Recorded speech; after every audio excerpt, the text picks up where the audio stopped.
नमस्कार प्रणाम। और हम भोजपुरी गायक टुनटुन यादव और आप सबसे हाथ जोड़ के विनती है, जितने भी हमारे भाई लोग सरस्वती पूजा रख रहे हैं, सबसे हमारा हाथ जोड़ के विनती है कि और जितने भी हमारे सरकारी जॉब की तैयारी करने वाले हमारे भाई हैं, सबसे हाथ जोड़ के विनती है कि वो आप लोग प्लीज़, एक मेरा गाना आया है सरस्वती मैया कृपा कर दी आर्मी लवर पे, तो उस गाना को आप लोग सुनिए और बड़ा बड़ा साउंड पे आप लोग गाना को बजाइए। और आसान अपूर्ण विश्वास है कि जो भी एक बार इस गाना को सुनेंगे, जो भी भाई सुनेंगे, बड़े भाई हमारे, छोटे भाई जो भी सुनेंगे, सबको अच्छा लगेगा ये गाना। और बिल्कुल एक छात्र की दिल की दर्द की बात है कि माई हम कब तक बैठे रही घर पे, कृपा करी माई। तो एगो लड़का अपना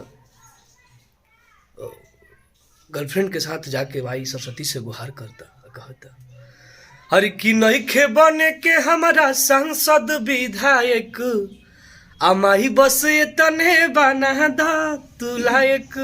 नइखे बने के हमारा सांसद विधायक, माही बस तने बना दा तू लायक। कबले बैठल रही बोला घर पे, सरस्वती मैया ताक दीना यार मिला भर पे, भेज द सरस्वती मैया जनुआ के बॉर्डर पे, कृपा कर दी सरस्वती मैया हमारा लभर पे। तो ये गाना के आप सब सुनी जा, और अगर जे भी एक बार सुनिए गाना के, अगर ओकर दिल में ये गाना ना चुभ जाई, ओकरा मन पसंद ना आई, तो तब बताएं जा, आप सब कमेंट बताएं जा, कमेंट करके कि गाना हमारा अच्छा नहीं लागल। तो प्लीज़ आप सब जितने हमारे भाई हैं, जितने भी हमारे आर्मी लवर्स, हमारे बड़े भाई, छोटे भाई, जो लोग भी तैयारी करने वाले हैं, तो प्लीज़ आप लोग इस गाना को सुनिए और माता सरस्वती जी के पंडाल पे बढ़ चढ़ के इस गाना को बजाइए। और जितने भी हमारे साउंड से रिलेटेड हमारे भाई लोग हैं, साउंड ऑपरेटर, सब लोग इस गाना को लोड करिए और ज़्यादा से ज़्यादा बजाइए। और आसान पूर्ण विश्वास है मेरा कि आप सबके प्यार आशीर्वाद से ये मेरा गाना इस साल का सबसे बड़ा मेरा गाना होगा। सरस्वती पूजा में हर पंडाल पे बजना चाहिए, क्योंकि तू लोग हमारे आर्मी लवर छठ में बजा दिलो तो गर्दा उखड़ गुल। हमारे लाइफ का आर्मी वाला गाना हमेशा मेरा बजता है, और इस बार भी इस गाना को बजाइए आप लोग।